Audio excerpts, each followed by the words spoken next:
Olá pessoal, aqui é o Ginter, então começando mais um vídeo aí.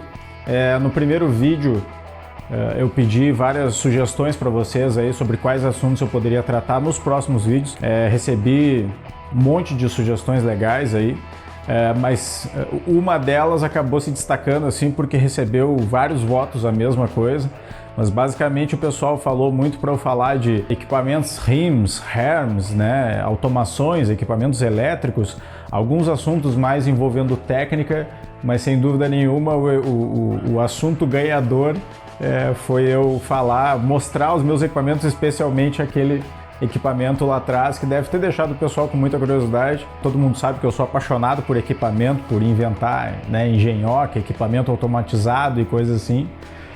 O pessoal pediu bastante para eu fazer um vídeo mostrando ele. Então, falando da história daquele equipamento ali, como é que surgiu, né, a ideia de fazer aquele equipamento? Bom, lá em 2012 eu já tinha construído uns 2 ou 3 equipamentos diferentes, né, equipamentos REMS, e no final de 2012 eu estava com um equipamento bem legal de 100 litros elétrico. Eu já tinha até colocado o Arduino nele para fazer algumas coisinhas simples, como encher a panela de água quente sozinho quando eu precisasse, mas começar a mosturação sozinho, né? Bom, o fato é que era um equipamento com panelas de alumínio, né? Eu já tinha feito algumas coisas nele, era um móvel de madeira, mas eu sou apaixonado por equipamento no sentido de construir coisas, né? Isso para mim é quase que um outro hobby. Isso é uma coisa que eu já deixo claro desde agora. Equipamento bonito, assim, todo automatizado, eu não faço isso para fazer cerveja melhor. Eu faço isso porque eu gosto de construir equipamentos, eu gosto de automação. A minha área, né, minha área de formação é ciência da computação, mas eu me acho muito mais engenheiro de uma forma genética do que... De uma forma genética é bom, né? Muito mais engenheiro do modo geral do que só um informática, digamos assim. Então eu gosto de equipamentos, construir coisas, né? Automatizar, eu acho muito legal.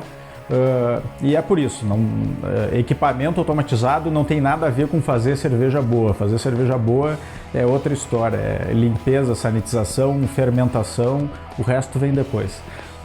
Mas voltando, falando daquele equipamento ali, então, final de 2012 eu tinha um equipamento bem legal, no entanto eu já tinha meio que chegado no máximo, assim, eu queria evoluir, fazer uma coisa mais automatizada, fazer uma coisa automatizada no que eu considero automatizado de verdade. Hoje em dia tem muito equipamento que se diz automatizado por aí para vender, mas basicamente o que eles fazem é controlar a temperatura de mosturação.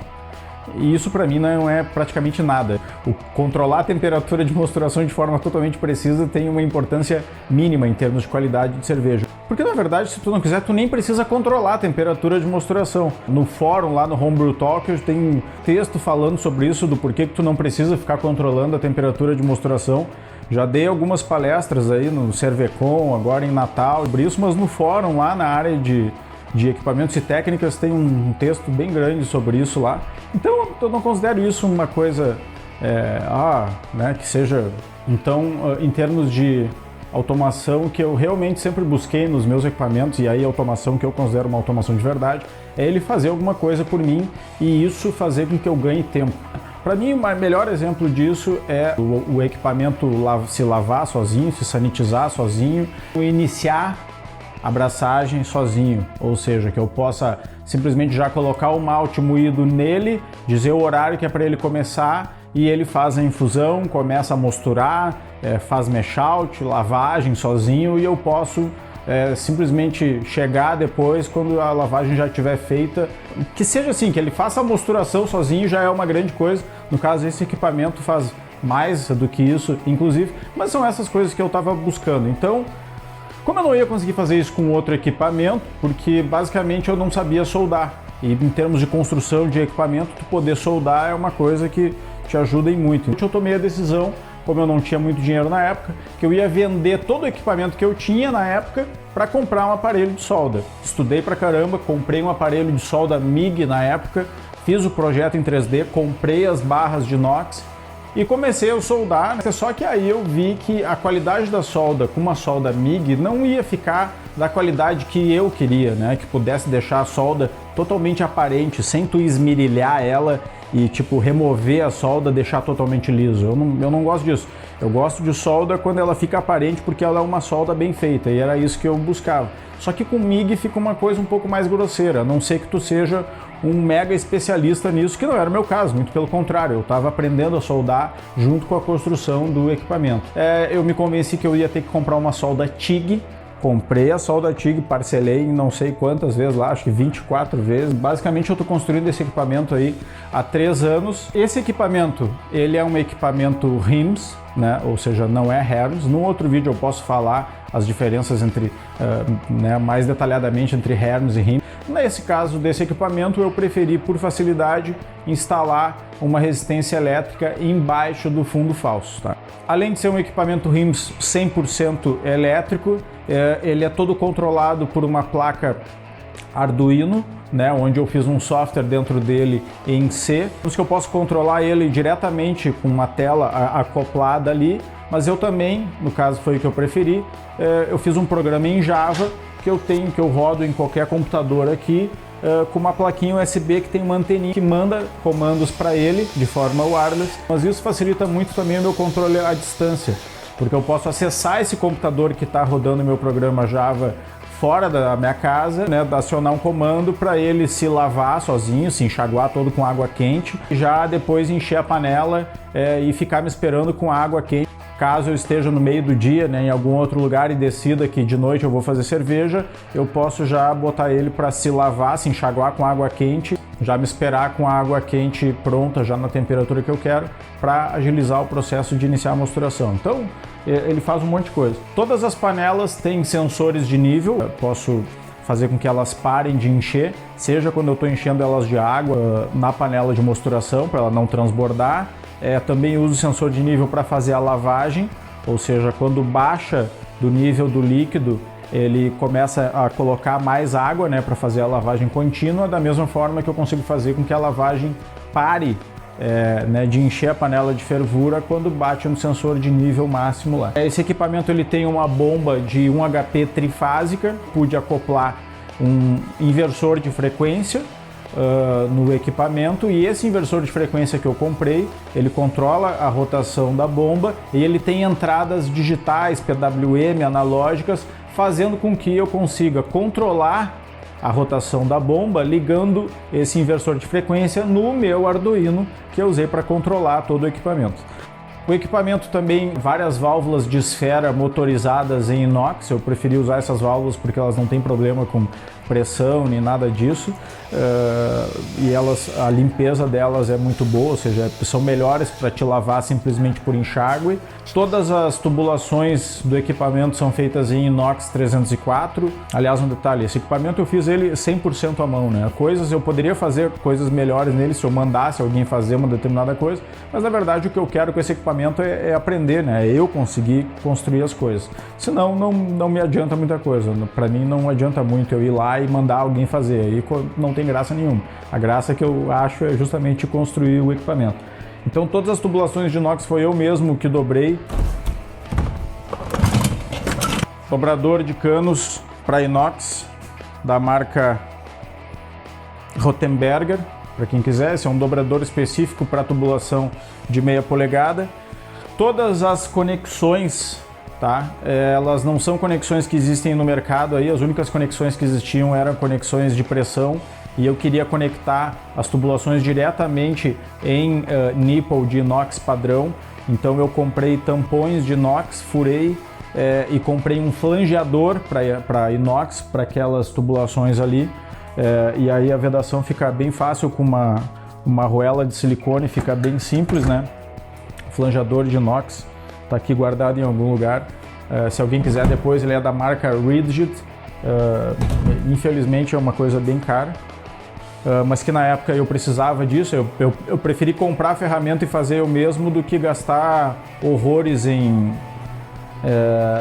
conexões de pressão, né, todas. Esse é um trabalho em andamento, né? Mas o que esse equipamento faz hoje? Enche as panelas sozinho, ou seja, uma rotina que eu já tenho hoje pronta, 100% pronta de limpeza do equipamento. Eu dou um play nele, ele enche a panela de água quente, esquenta até uma determinada temperatura e depois ele lava todas as tubulações ali durante tantos segundos cada uma e joga toda essa água para o ralo. Essa mesma sequência eu posso usar sem aquecer a água para sanitizar o equipamento. Só ainda não coloquei no equipamento nenhum modo de adicionar o sanitizante depois, né, para fazer isso. Ele já inicia a mosturação sozinho, mostura, depois ele faz, eventualmente, se eu quiser fazer rampa, na maioria dos casos eu não faço rampa nenhuma, a não ser mesh out, mas ele faz as rampas que eu quiser, o que não tem muita importância, mas ele faz a filtragem e a lavagem sozinho até encher a panela de fervura, né, no limite máximo dela. Eu não consigo, por exemplo, nesse equipamento, porque ia ser uma complicação imensa, eu preferi manter a coisa um pouco mais simples para evitar problemas de controlar exatamente quanta litragem eu estou lavando. Isso eu não fiz porque para implementar isso eu precisaria de um sensor de fluxo ou fazer, até tenho sensores aí de ultrassom, de nível, mas ia ser muito propenso a erro. Eu preferi manter a coisa simples, não preciso fazer uma coisa tão automatizada assim. Ele tem ao todo uns 7 sensores de temperatura ali, tem sensor de temperatura que mede a temperatura da água que está entrando no equipamento, sensor de temperatura do mosto que está saindo do chiller. A propósito, o resfriamento do equipamento se dá por um chiller de placas, um Blickman Terminator.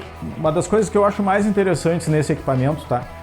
Eu posso escolher, eu tenho um modo que na entrada de água do equipamento eu posso escolher se a água vai passar pelo filtro ou não. Então, se a água que está entrando, se eu quero que ela seja filtrada ou não seja filtrada, e ainda tem uma outra saída para ligar a água gelada, que até hoje eu nunca utilizei, não vi necessidade ainda, mas eu tenho essa opção ali. Mas uma coisa extremamente interessante é que toda a água que entra nesse equipamento, eu faço ela passar pela parte fria do chiller de placa. Então toda a água que entra nele passa pelo chiller de placa e depois eu redireciono para onde eu quero, para encher uma panela ou outra, uma panela de água quente, qualquer uma eu consigo. O que é interessante disso é que enquanto eu começo o resfriamento, assim que acaba a fervura, eu posso ficar resfriando e recirculando o moço na panela de fervura, né, para já dar uma baixada inicial, para não perder menos aroma de lúpulo, por exemplo. E a água que eu estou usando para fazer esse resfriamento, como toda água que entra no equipamento passa pelo chiller de placa, nesse caso eu uso água filtrada. Então a água que está passando pelo chiller de placa para resfriar o mosto é uma água filtrada e eu redireciono ela para a panela de água quente. Então ele fica fazendo essa recirculação até encher a panela de água quente e depois sim ele troca as válvulas, usa a água normal sem filtrar e manda para o ralo, né, ou para outro lugar que eu queira. Então eu consigo até, né, reaproveitar a água nesse sentido, seja depois para já ferver essa água para enxaguar o equipamento pós-braçagem, ou também posso utilizar para fazer uma próxima braçagem, né? Bom, em termos de acabamento, assim, tá? Eu queria um equipamento extremamente bonito. Então, uma das coisas que eu botei lá no projeto inicial era que todo o equipamento ia ser polido que nem espelho. E mal eu sabia que isso basicamente ia duplicar o trabalho que eu tive. Tá? Por quê? Porque eu tive que, tudo que eu tinha que fazer, eu tinha que polir antes para depois soldar e por aí vai. Então foi um trabalho absurdo, tá? Eu procurei ao máximo deixar tudo que é fiação escondida, passando por dentro dos tubos, né? E toda a parte elétrica e eletrônica de controle, relés e tudo mais no equipamento está totalmente escondida na parte de trás dele, numa caixa que eu mandei fazer de polipropileno e revestir com chapas de inox, até para ficar espelhado e ficar uma coisa meio que invisível, assim, porque eu particularmente, eu até acho legal, né, painéis cheios de luzinha e tal, mas eu queria um equipamento que fosse visualmente clean, o mais avançado que eu conseguisse fazer, que fosse factível, mas que ele ficasse clean, sem um monte de botõezinhos e tal. Essa parte eu prefiro deixar no programa que eu fiz em Java ali, que tem um visual, que eu enxergo o equipamento inteiro, né? E ele em si ficasse extremamente clean, pelo menos o que tu vê. Por trás ali é uma engronha de fio, de relé, de coisas, né? Como eu não sou um cara totalmente especial, não sou um engenheiro eletricista e coisa, eu não fiz os fios assim, cheio de canaletinhas, tudo padrão disso e daquilo, né? Mas eu fiz o mais organizado que atendia o que eu precisava em termos de organização. Bom, pessoal, esse é o equipamento, espero que vocês tenham gostado aí. Se tiverem dúvidas sobre ele, podem perguntar aí, eu vou respondendo. Eventualmente, se ficou, né, muitas dúvidas, eu posso fazer outro vídeo mostrando coisas específicas desse equipamento. Já adianto o seguinte, ó, eu não tenho o esquemático dele cheio de coisas, porque normalmente os projetos que eu faço, eu não faço 1001 projetos. Eu tenho, o desenho em 3D da estrutura, né? Mas esquemático elétrico, assim, isso eu fui fazendo conforme eu fui montando as coisas, né? Então tá, acho que é isso. Novamente, espero que vocês tenham gostado aí. E até o próximo vídeo. Não deixem de, agora sim, não esquecendo que no primeiro vídeo, não deixem de se inscrever aí, colocar se gostou. Se não gostou também, clica em não gostei. Mas se clicar em não gostei também, me manda um e-mail depois para dizer o que não gostou. Isso aí vai me ajudar a melhorar os vídeos, tá? E eu acho que era isso. Feito? Valeu!